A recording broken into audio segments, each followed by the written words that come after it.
শনিবাৰে কৰোনাৰ সংক্ৰমণ 2.14% হ্ৰাস পাইছে 24 ঘণ্টাত 3463 গৰাকী কোভিড পজিটিভ ধৰা পৰিছে কামৰূপ মহানগৰত শনিবাৰে 246 গৰাকী আক্ৰান্ত হৈছে বিগত 24 ঘণ্টাত 42 গৰাকী কোভিড ৰোগীৰ মৃত্যু হৈছে ৰাজ্যত কোভিড ৰোগীৰ আৰোগ্যৰ হাৰ 89.39% এয়া আমি ৰাজ্যৰ খবৰ জনাইছো কিছু হ্ৰাস পাইছে কৰোনাৰ সংক্ৰমণ শনিবাৰে কৰোনাত সংক্ৰমণৰ সংখ্যা বা পৰিমাণ 2.14% হ্ৰাস পাইছে 24 ঘণ্টাত 3463 গৰাকী কোভিড পজিটিভ ধৰা পৰিছে কামৰূপ মহানগৰত শনিবাৰে 246 গৰাকী আক্ৰান্ত হয় বিগত 24 ঘণ্টাত 42 গৰাকী কোভিড ৰোগীৰ মৃত্যু হয় ৰাজ্যত কোভিড ৰোগীৰ আৰোগ্যৰ হাৰ 89.39% লাহে লাহে কমিছে কিন্তু সকলোকে সাৱধান হৈ থকাৰো আহ্বান জনোৱা হৈছে কাৰণ হঠাৎ কমি হঠাৎ বাঢ়িও যাব পাৰে তেনেধৰণৰ আশংকাও থাকে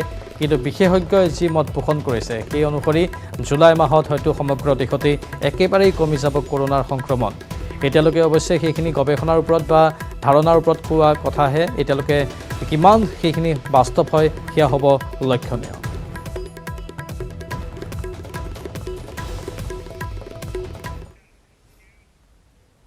দুদিনীয়া চমক দি অসমৰ পৰা উভতাই পঠালে ৰৰো জাহাজ এতিয়া ব্ৰহ্মপুত্ৰত ৰৰো জাহাজৰ সলনি চলিব ৰোপেক্স জাহাজ ব্ৰহ্মপুত্ৰত সুচল চলাচলৰ বাবে ৰৰো জাহাজ অনুপযোগী বুলি স্বীকাৰোক্তি মন্ত্ৰী চন্দ্ৰমোহন পাটোৱাৰী অসমৰ বাবে সুবিধাজনক নহয় ৰৰো জাহাজ যাৰ বাবে অসমলৈ অনা ৰৰো জাহাজ উভতাই দিছে চৰকাৰে ৰৰো জাহাজৰ পৰিৱৰ্তে ৰোপেক্স জাহাজ চলোৱাৰ সিদ্ধান্ত অসম চৰকাৰৰ শীঘ্ৰে 20খনৰো অধিক ৰোপেক্স জাহাজ অসম পাবহি বুলি সদৰি কৰিলে পৰিবহণ মন্ত্ৰী চন্দ্ৰমোহন পাটোৱাৰীয়ে ইপিনে চাংচাৰীৰ খাদ্য নিগমৰ গুদামৰ লগতে ষ্টেচনৰ পৰিদৰ্শন কৰি মন্ত্ৰীগৰাকীয়ে ৰাজ্যত নৈ পৰিবহণৰ ক্ষেত্ৰত আমূল পৰিৱৰ্তন হ'ব বুলিও সদৰি কৰে শীঘ্ৰে ৰাজ্যৰ পাৰঘাটসমূহ আধুনিকীকৰণ কৰাৰ মত প্ৰকাশ কৰে কেবিনেট মন্ত্ৰীগৰাকীয়ে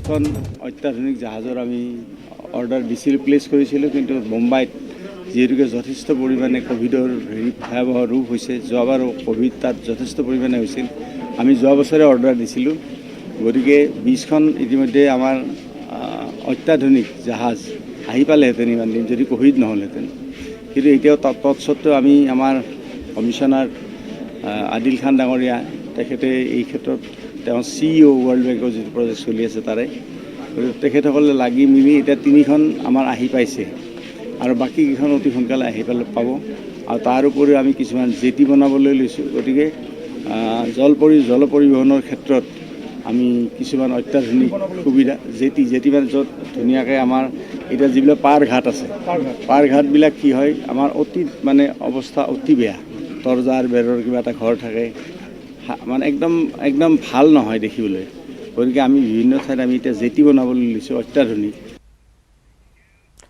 গোলাঘাটৰ সৰুপথাৰত CRPFৰ বৰ্বৰ কাণ্ড নিশা কেম্পলৈ মাতি 3 কিশোৰক অকথ্য নিৰ্যাতন চলোৱাৰ অভিযোগ মটৰ চুৰিৰ সন্দেহত কেম্পলৈ মাতি 7ম শ্ৰেণীৰ 3 ছাত্ৰক দুপৰ নিশালৈকে চলালে শাৰীৰিক নিৰ্যাতন উৰিয়াম ঘাটস্থিত 142 নম্বৰ CRPFৰ কেম্পলৈ সন্ধিয়া 3 কিশোৰক মাতি বুটৰ জোতা বেটেৰে কোবাই লেবেজান কৰি তোলে দুপৰ নিশালৈকে নিৰ্যাতন চলাই 2জন কিশোৰক আৰক্ষীক সমজাই দিয়াৰ বিপৰীতে এজনক মৃতপ্ৰায় অৱস্থাত উৰিয়াম ঘাটৰ বাছ আস্থানত পেলাই থৈ যায় CRPFৰ এনে অমানৱীয় কাণ্ডত জাঙুৰ খাই উঠিছে এতিয়া উৰিয়াম ঘাটৰ দল সংগঠন CRPFৰ এনে অমানৱীয় বৰ্বৰ কাণ্ডক তীব্ৰ ভাষাৰে গৰিহণা দিয়াৰ লগতে ঘটনাৰ উচিত তদন্ত কৰি দোষী CRPFৰ বিষয়াজনৰ ওপৰত বিহিত ব্যৱস্থা গ্ৰহণ কৰিবলৈ উপায়ুক্তক দাবী জনায় উৰিয়াম ঘাট সীমান্ত আঞ্চলিক ছাত্ৰ সন্থাই ইতিমধ্যে ঘটনা সন্দৰ্ভত উৰিয়াম ঘাট আৰক্ষী থানাত CRPFৰ বিৰুদ্ধে এজাহাৰ দাখিল কৰিছে ভুক্তভোগী পৰিয়ালে ঘটনাক লৈ গোলাঘাটৰ অসম নাগালেণ্ড সীমান্তৰ উৰিয়াম ঘাটত এতিয়াও চেপা উত্তেজনাই বিৰাজ কৰি আছে কিশোৰক যি CRPFে বৰ্বৰভাৱে অত্যাচাৰ কৰিলে তাৰ বাবে আমি উৰিয়ামঘাট সীমান্ত আঞ্চলিক ছাত্ৰ সন্থাই পোনপ্ৰথমে তেখেতলোকক আমি গৰিহণা দিছোঁ ইয়াৰ এটা উচিত তদন্ত হোৱা আমি দাবী জনাইছোঁ আমি জিলা উপায়ুক্তক আমি এই ক্ষেত্ৰত দাবী জনাব বিচাৰিছোঁ যে অতি শীঘ্ৰেই দোষীক কৰায়ত্ব কৰি এই 3জন যুৱকক 3জন কিশোৰক তেখেতলোকৰ যি চিকিৎসাৰ বাবে এটি সাহায্য দিবৰ বাবে আমি জিলা উপায়ুক্ত মহোদয়ক আমি দাবী জনাব বিচাৰিছোঁ আৰু ইয়াৰ ক্ষেত্ৰত এটা উচিত তদন্ত হৈ দোষীক কৰায়ত্ব কৰিবৰ বাবে আমি উৰিয়ামঘাট সীমান্ত আঞ্চলিক ছাত্ৰ সন্থাই দাবী জনাইছোঁ তাৰমানে ৰাতি 6টা বজাত ধৰি নিছে সেই ল'ৰাটো নি পেলাই CRPF ছেক্টৰ এজনে মাতিছে নতুন ছেক্টৰ পৰা আহিছে বোলে চিনাকি হওঁ বুলি কৈছে বোলে তাৰপৰা আমি ভাবিছোঁ কি চিনাকি হ'ব বিচাৰিছে লৈ যাওক এনেকৈ লৈ যোৱা দেখি তাৰপিছত আকৌ আহিলে বা মা বোলে এনে কৰিছে বোলে কথাবিলাক বোলে কি কৰিছে এনে সুধিলোঁ যেনিবা নাই বোলে মোক ধৰি বান্ধি আনিছে এনেকুৱা এনেই বোলে নে তাৰপৰা আনিলে আকৌ পঠিয়াই দিলে যেনিবা চেক্টৰ এই চিয়াবিকেইটাৰ লগত চিয়াবি তাৰপৰা নি পেলাই চিয়াবি কেইজনমানে বোলে মাথাত গছাইছে তাৰ পিঠিত গছাইছে খুব মৰিয়া খতিয়া বোলে নি পেলাই হেৰিয়াত নিলে হস্পিটেলত নি পেলাই থানাত থ'লেগৈ বোলে থানাত থৈ লৈ পেলাই তাৰপিছত আকৌ পিছদিনাখন গাৰ্জেন মাতিছে গাৰ্জেন গৈ পেলাই যেনিবা কৈছে আপোনাৰ ল'ৰা বোলে সঞ্জয়লৈ নিজে বোলে ট্ৰিটমেণ্ট কৰকগৈ তেনেকৈ কৈছে। আমাৰ সাংবাদিক দেৱাশিষ গৌতম আছে ফোনত অধিক জনাবলৈ। দেৱাশিষ, আচৰিত ঘটনা, কেৱল সন্দেহৰ আধাৰতে এনেধৰণে কিশোৰক ধৰি নি বৰ্বৰ আক্ৰমণ চলোৱা হ'ল, বেয়াকৈ প্ৰহাৰ কৰা হ'ল। কি ব্যৱস্থা ল'ব এতিয়া প্ৰশাসনে? হয় প্ৰাঞ্জল, এই যিটো ঘটনা সংঘটিত হৈছে অতি অমানৱীয় বৰ্বৰ ঘটনা সংঘটিত হৈছে অসম নাগালেণ্ড সীমান্তৱৰ্তী উৰিয়াম ঘাটত।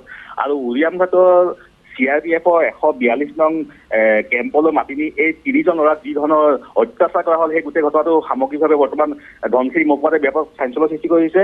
আৰু প্ৰাঞ্জল এটা ক'ব বিচাৰিছে, এই ঘটনাটো সংঘটিত হৈছিল 3 তাৰিখে 3 জুনত। আৰু এই ঘটনাটো এতিয়া পোহৰলৈ আহিছে। আৰু এটা সামান্য মটৰ চুৰি অভিযোগত 3জন যুৱক, আৰু 3জন যুৱক বৰ বেছি বয়সৰ যুৱক নহয়, 17-18 বছৰীয়া যুৱক হয়। আৰু এই 3জন যুৱককে মাতি নি CRPFৰ যি ধৰণৰ অত্যাচাৰ কৰিলে এতিয়া সমগ্ৰ ধনশিৰি মহকুমাই ইয়াক লৈ ব্যাপক চাঞ্চল্য সৃষ্টি হৈছে। আৰু উচিত তদন্ত দাবী কৰিছে যে কিয় এই ধৰণে মৈমূৰ্ষ অৱস্থাত 3জন যুৱকক CRPFে মাৰপিট কৰি 3জনক এই ধৰণৰ অৱস্থা কৰিলে, তাক বিশেষকৈ ধনশিৰি মহকুমাই ইয়াৰ বিষয়ত চাঞ্চল্য সৃষ্টি কৰিছে আৰু সকলোৱে ইয়াৰ তদন্ত দাবী কৰিছে। প্ৰাঞ্জল, দেৱাশিষ, প্ৰমাণ নহ'ল, একো প্ৰমাণ নোপোৱাকৈ এনেধৰণৰ কাম কৰিছে। আচলতে সেই CRPFৰ বিষয়া বা জোৱানসকলৰ ভূমিকাৰ ওপৰতো এতিয়া সকলোৰে সন্দেহ উপজিছে। নিশ্চয় প্ৰাঞ্জল, বিশেষকৈ CRPFে যিহেতু তাত সীমা সুৰক্ষাৰ বাবে আছে, তেওঁলোকে অসম পুলিচক লগত লৈ যদি কিবা তদন্ত কৰিবলৈ হয়, কিবা কৰিবলগীয়া হয়, তেওঁলোকে অসম পুলিচৰ লগত নিব লাগিব। কিন্তু তেওঁলোকে নিজাববীয়াকৈ এটা সামান্য মটৰ চুৰি অজুহাতত 3জন যুৱক CRPF কেম্পৰ ওচৰৰে হয়, সোণালী নগৰ বুলি কয় জেগাডোখৰ, তাৰ পৰা মাতি নি যি ধৰণৰ বৰ্বৰ অত্যাচাৰ কৰিলে নিশ্চয় এই ঘটনা তদন্ত হ'বলগীয়া। আৰু কিয় এনেধৰণৰ কৰিলে, কাৰণ তেওঁলোকে আৰক্ষী আছিল, আধা কিলোমিটাৰ ভিতৰতে আৰক্ষী চকী আছিল, আৰক্ষী তেওঁলোকে খবৰ দিব পাৰিলেহেঁতেন মটৰ চুৰি হোৱা। আৰু বিশেষকৈ তাৎপৰ্যপূৰ্ণ কথা এই যে মটৰটো চুৰি হোৱা আৰু 3জন যুৱক কেম্পলৈ মাতি নিয়া কিছু সময়ৰ পিছতে কিন্তু য'ৰ পৰা মটৰটো চুৰি হৈছিল তাতে মটৰটো উদ্ধাৰ হৈছিল। সেই এটা কথা স্পষ্ট যে এই মটৰকেইটাই 3জন ল'ৰাই চুৰি কৰা নাছিলে। তাৰপিছত যি ধৰণৰ অত্যাচাৰ কৰিলে, মৈমূৰ্ষ অৱস্থাত তেওঁলোকক এৰি দিলে, এই ঘটনাটো কিন্তু এতিয়া বিশেষকৈ চাঞ্চল্য সৃষ্টি কৰিছে আৰু CRPFৰ ওপৰত বিহিত ব্যৱস্থা লোৱা দাবী উত্থাপন কৰিছে। প্ৰাঞ্জল, ধন্যবাদ দেৱাশিষ এইখিনি তথ্যৰ বাবে।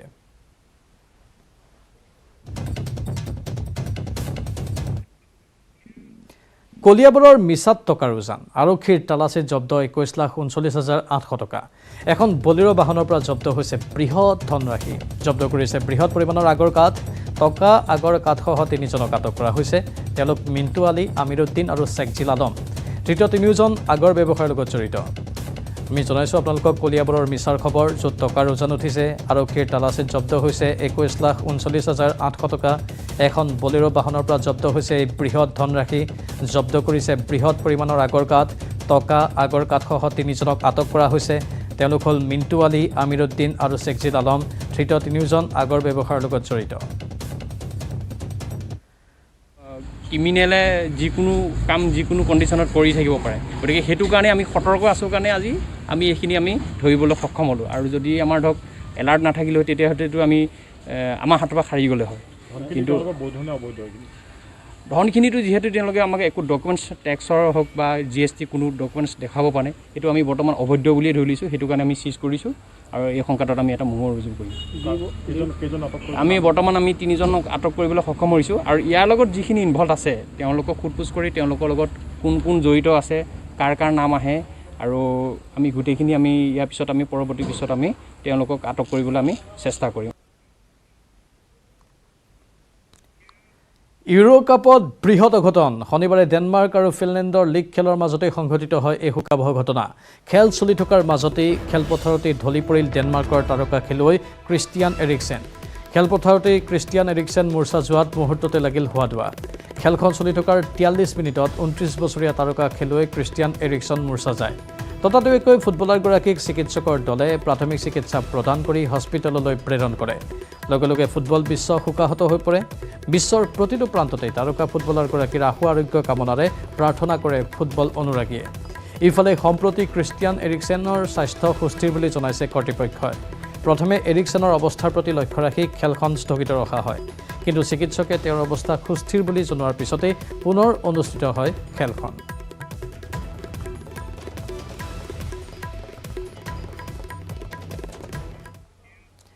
নেটৱৰ্ক 18 আৰু ফেডাৰেল বেংকৰ ভেকচিন সজাগতা অভিযান সঞ্জীৱনী এ শ্বট অফ লাইফ। এই সজাগতা অভিযানৰ যোগেদি দেশবাসীক কোভিডৰ ভেকচিন ল'বলৈ আহ্বান জনোৱা হৈছে। সকলোকে ভেকচিন লোৱাৰ বাবে অনুপ্ৰাণিত কৰাৰ বাবে প্ৰস্তুত কৰা হৈছে সঞ্জীৱনী অভিযানৰ সংগীত। এই মহামাৰীৰ শীঘ্ৰে অন্ত পৰাৰ কামনাৰে আগবঢ়াইছোঁ সঞ্জীৱনী অভিযানৰ এই সংগীতটি। टीका लगा वो जरा टीका लगा जब अपनी बारी आए टीका लगा हो ये जो ढाल सी है वो कमाल सी है संजीवनी आई यहाँ टीका लगा वो जरा टीका लगा वो जरा टीका टीका टीका टीका लगाया क्या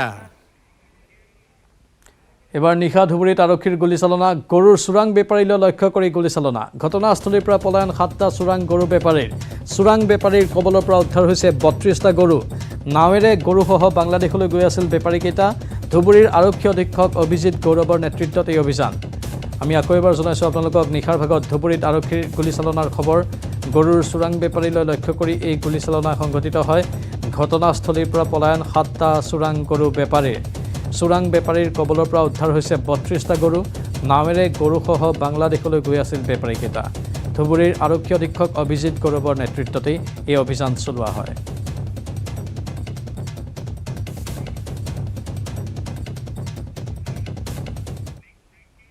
আৰু বাতৰি দেখিতে সময় বাণিজ্যিক বিৰতিৰ ষ্টীল ইমান ষ্ট্ৰং যে 20% কমকৈ লাগে ষ্ট্ৰং আৰু বুদ্ধিয় মাইথান নিৰ্মাণৰ মানদণ্ড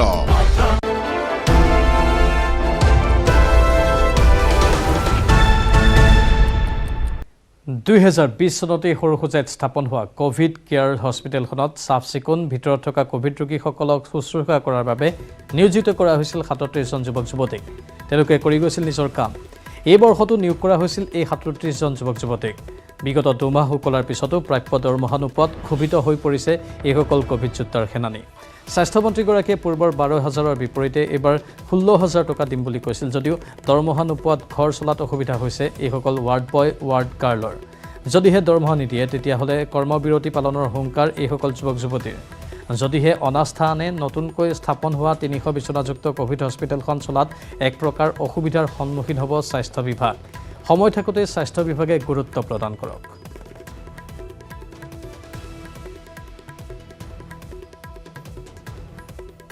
অধিক জনাব সাংবাদিক উৎপলে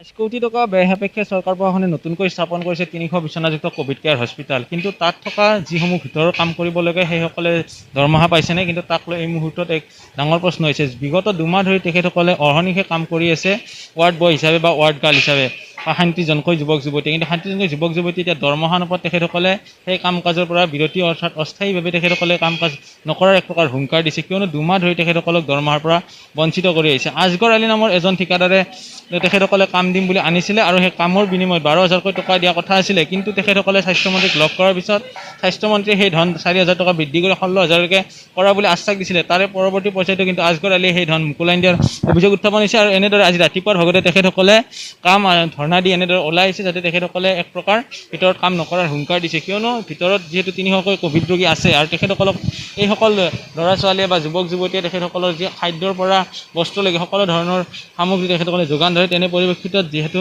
তেখেতসকলক দৰমহা দিয়া নাই বা মাননি প্ৰদান কৰা নাই তেনে পৰিপ্ৰেক্ষিতত তেখেতসকলে কৰ্মবিৰতিৰ এক হুংকাৰ দিছে আৰু আমি তেখেতসকলৰ পৰাই কিছু কথা জানিবলৈ চেষ্টা কৰিম আজি তোমালোকে কিয় এনেদৰে ওলাই আহিব লগা আমি একমাত্ৰ আহিছোঁ আমাৰ প্ৰাপ্য দৰমহাখিনি আমাক দিয়া নাই লগতে আমাৰ সকলোৰে অসুবিধা আছে আমাক এতিয়ালৈকে এটা পইচাও পোৱা নাই সকলোৰে পৰিয়াল আছে কিছুমানৰ ঘৰ ভাড়া আছে কিছুমানৰ মা দেউতা ল'ৰা ছোৱালী আছে আমি দৰমহা পোৱা নাই আপত্তি কৰিছোঁ আমাক দৰমহা দিয়ক খুজিছোঁ তাৰোপৰি হোৱা নাই হ'ব এই কথাটো 1 তাৰিখৰ পৰা চলিয়ে আছে এতিয়া 18 তাৰিখলৈকে গৈছে 16, 17, 18 এনেকৈ গৈ আছে এতিয়া তাৰ পিছত আৰু কিমান তাৰিখ যায় সেইটো কোনো ঠিকনা নাই 1.5 মাহ আমাৰ 2 মাহ হৈ গ'ল 1.5 মাহ গতিকে আমি পোৱা নাই আমি পইচা পোৱা যাতে আমাক মন্ত্ৰী মহোদয় লগতে বাইদেউ ছাৰ তেওঁলোকেও যাতে কৈ দিয়ে যাতে আমাৰ প্ৰাপ্যখিনি আমি পাওঁ লগতে আমাক চৰকাৰীকৰণৰ এটা সিদ্ধান্ত যাতে লয় স্বাস্থ্যমন্ত্ৰীগৰাকীলৈ তোমালোকে যোগাযোগ হৈছিলে নেকি ছাৰৰ লগত আমি যোগাযোগ হ'ব পৰা নাই তেখেতে সিদিনা আহিছিল কিন্তু আমি তেখেতক বিশেষ অসুবিধাৰ কাৰণে আমি তেখেতক লগ কৰিব নোৱাৰিলোঁ তেখেতে ব্যস্ত আছিল তাৰ আমি চেষ্টা কৰিছিলোঁ তেখেত লগ কৰিব কিন্তু সুবিধা নাপালোঁ তেওঁক ক'বলৈ আমাক আনিছিলে আকবৰ দা আমাৰ যিটো ঠিকাদাৰ তেখেতে আনিছিলে আমাক আগবঢ়াই আমাক 12,000 টকা দিম বুলি কৈছিল। এতিয়া স্বাস্থ্যমন্ত্ৰী মহোদয়ে আজি কেইদিনমান আগতে ঘোষণা কৰিছে যে 16,000 টকাকৈ যিমানখিনি ক্লিনাৰ আছে সকলোকে দিয়া হ'ব। কিন্তু আমি 16,000 টকালৈকে যোৱাই নাই, আমি অথচ 12,000 টকালৈকে সেইখিনিয়ে পোৱা নাই, 16,000 টকাটো চিন্তাই কৰা নাই। গতিকে আমাৰ পইচাখিনি পোৱাৰ কাৰণে ব্যৱস্থা কৰি দিয়ক, সেইটোৱে আশা কৰিছোঁ। কিবা আহ্বান জনাব নেকি? স্বাস্থ্য বিভাগক এটাই আহ্বান জনাম, আমাৰ পইচাখিনি যাতে অতি সোনকালে মুকলি কৰি দিয়ে আমাৰ মাজত, আৰু লগতে আমাক চৰকাৰীকৰণ কৰি দিয়ে। দৰমহা পোৱা নাই নেকি? যোৱা বছৰৰ 4-5জন আছে দৰমহা নোপোৱা, এওঁ আছে, লগতে আৰু 2জন আছে, তেওঁলোক নাই। আন একাংশ মহিলা আছে, তেখেতসকলৰ সৈতে জানিব পাৰিম। তেওঁ স্পষ্টভাৱে উল্লেখ কৰিছিলে যে যোৱা বছৰৰ তেখেতসকলে 5জনকৈ যুৱক যুৱতীয়ে দৰমহা পোৱা নাই, যাৰ ফলত ক্ষোভিত হৈ পৰিছে। আৰু এইবাৰো যদি তেখেতক দৰমহা নিদিয়ে তেতিয়াহ'লে তেখেতসকলে কাম এৰাৰ এক প্ৰকাৰ হুংকাৰ দিছে। কিয়নো যিহেতু ক'ভিড কেয়াৰ হস্পিটেলৰ ভিতৰ ভাগত তেখেতসকলে দিনে ৰাতি আচলতে যুঁজি থাকে। প্ৰত্যেক দিনে যিহেতু 25গৰাকীকৈ কৰ্মচাৰী আছে আৰু আমাৰ লগত আন একাংশ লোক আছে, তেখেতসকলে জানে আপোনালোকৰ কি সমস্যা আছে? আমাক এক সমস্যা বুলি এতিয়া ধৰি লওক আমি কাম কৰি আছোঁ, ঘৰৰ ল'ৰা ছোৱালী পৰিয়াল আছে, কাৰোবাৰ দৰমহা পোৱা নাই। দৰমহাটো এতিয়া আমাক দিলে ভাল হয়। এতিয়া গোটেইখিনি কল্পনা বাইদেউ জাহি আনিছিলে আমাক দৰমহা দিম বুলি, দৰমহাটো আমাক ক্লিয়াৰ দিয়া নাই। ঘৰৰ পৰিয়ালৰ ল'ৰা ছোৱালীয়ে কান্দি আছে। কি কাম কৰিব লাগে আপোনালোকে? আমি হাউচ ফিটিঙৰ কাম কৰিছিলোঁ, হাউচ ফিটিঙৰ কামৰ কাৰণে আনিছিলে আমাক। দৰমহাটো আমাক 10,000কৈ দিম বুলি কৈছিলে, এটাও পোৱা নাই দৰমহা, 2 মাহ হ'লে আহি। মহানগৰীৰ জু ৰোডত জব্দ হ'ল বৃহৎ পৰিমাণৰ ব্ৰাউন চুগাৰ। শনিবাৰে মাজনিশা DCP চেণ্ট্ৰেলৰ স্পেচিয়েল অপাৰেশ্যন গ্ৰুপৰ নেতৃত্বত পুনৰ ড্ৰাগছ বিৰোধী অভিযান আৰক্ষীয়ে জু ৰোডৰ ৰূপালী পথৰ 2 নম্বৰ উপপথৰ গৃহ নম্বৰ 1ৰ এটা ভাড়াঘৰৰ পৰা অভিযানকাৰী দলটোৱে জব্দ কৰে ভোজন পৰিমাণৰ ব্ৰাউন চুগাৰ। আৰক্ষীয়ে গ্ৰেপ্তাৰ কৰিছে 2টাকৈ ড্ৰাগছ সৰবৰাহকাৰী। ধৃত ড্ৰাগছ সৰবৰাহকাৰী 2টা হৈছে ভাৰ্গৱ গিৰি ওৰফে বাবলু আৰু মৃগেন বংজং। ধৃত ড্ৰাগছ সৰবৰাহকাৰী 2জন জু ৰোডৰ নাৰিকল বস্তিৰ ৰূপালী পথৰ ভাড়াঘৰৰ পৰা দীৰ্ঘদিন ধৰি মহানগৰীৰ বিভিন্ন স্থানত সৰবৰাহ কৰি আহিছিল ড্ৰাগছ। আৰক্ষীয়ে ড্ৰাগছ সৰবৰাহকাৰী 2জনৰ পৰা নগদ ধন, 7 গ্ৰাম ব্ৰাউন চুগাৰসহ জব্দ কৰে 100টাৰো অধিক খালী কণ্টেইনাৰ।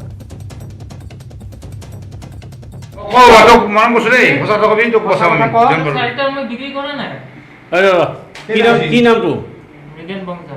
তোৰ নাম কি? ভাৰ্গৱ গিৰি। ক'ৰ পৰা আনিছিলি? কোনে দিছিলে? কি নাম? হা?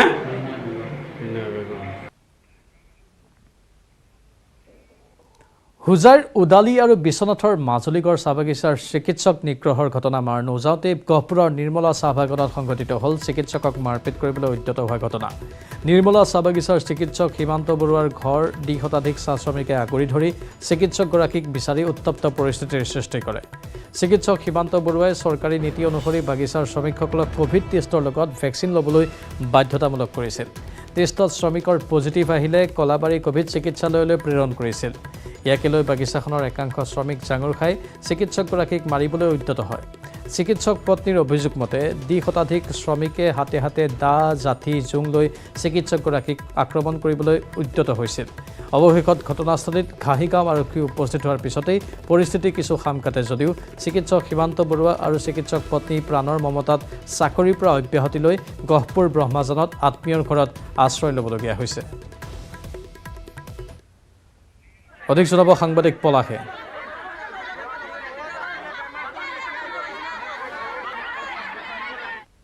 আৰু বিশ্বনাথৰ মাজুলীগড় চাহ বাগিচাৰ চিকিৎসকক মাৰপিট ঘটনা মাৰ নাযাওঁতেই পুনৰ চিকিৎসক নিগ্ৰহৰ ঘটনা সংঘটিত হৈছে গহপুৰ নিৰ্মলা চাহ বাগিচাত।